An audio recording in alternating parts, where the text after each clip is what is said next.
Bismillahirrahmanirrahim. Assalamualaikum warahmatullahi wabarakatuh. Alhamdulillahirabbil alamin. Allahumma shalli ala sayyidina Muhammad wa ala ali sayyidina Muhammad.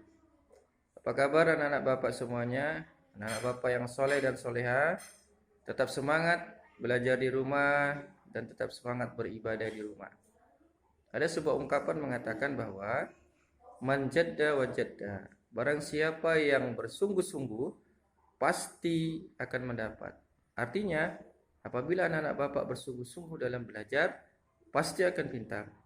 Dan apabila anak-anak Bapak yang soleh dan soleha bersungguh-sungguh dalam beribadah, insyaallah akan masuk dalam surganya Allah Subhanahu wa taala. Baik anak-anak Bapak, kita bertemu kembali dalam proses belajar mengajar pendidikan agama Islam dalam daring, dalam jaringan. Pada hari ini, pada pertemuan ini kita masih belajar di pelajaran 7, yaitu iman kepada qada dan qadarnya Allah.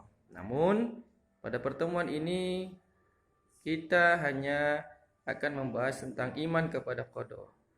Adapun tujuan pembelajarannya adalah yang pertama, setelah mempelajari iman kepada qada, Bapak harapkan anak-anak Bapak yang soleh dan soleha yang pertama memahami apa arti ataupun makna dari qada.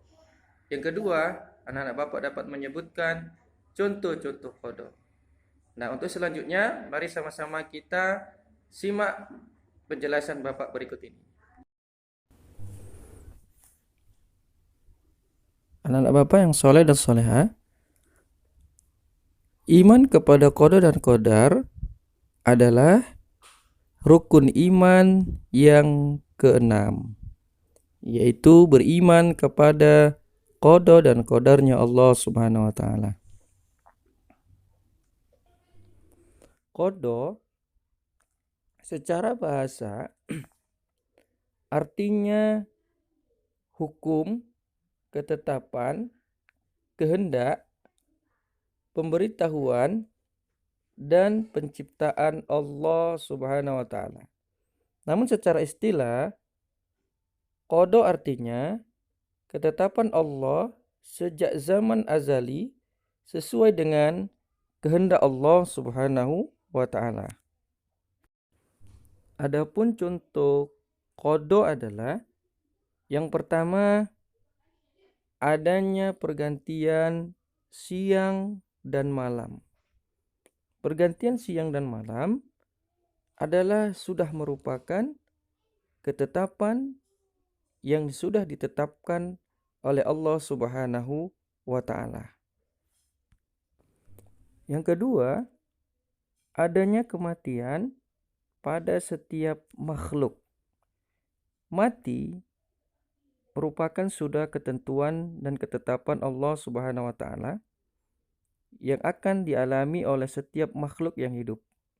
Sebagaimana yang Allah katakan, Bismillahirrahmanirrahim, kullu nafsin za'iqatul maut. Setiap yang hidup pasti akan mengalami kematian.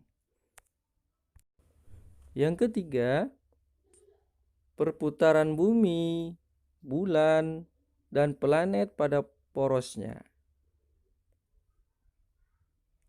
Ini adalah salah satu bentuk keagungan, kehebatan, dan kekuasaan Allah Subhanahu wa taala.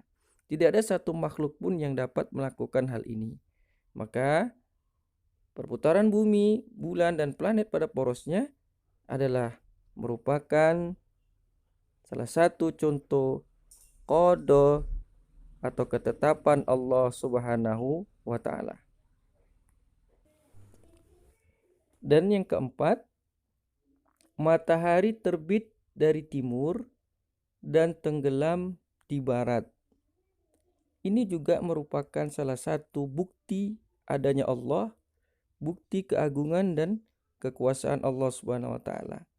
Maka oleh karena itu, anak-anak Bapak yang soleh dan soleha, hal ini adalah merupakan contoh dari qada, ketetapan Allah Subhanahu wa taala.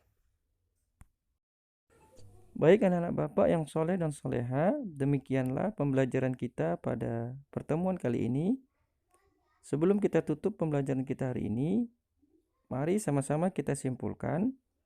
Yang pertama, qada artinya adalah ketetapan Allah Subhanahu wa taala sejak zaman azali sesuai dengan kehendak Allah Subhanahu wa taala.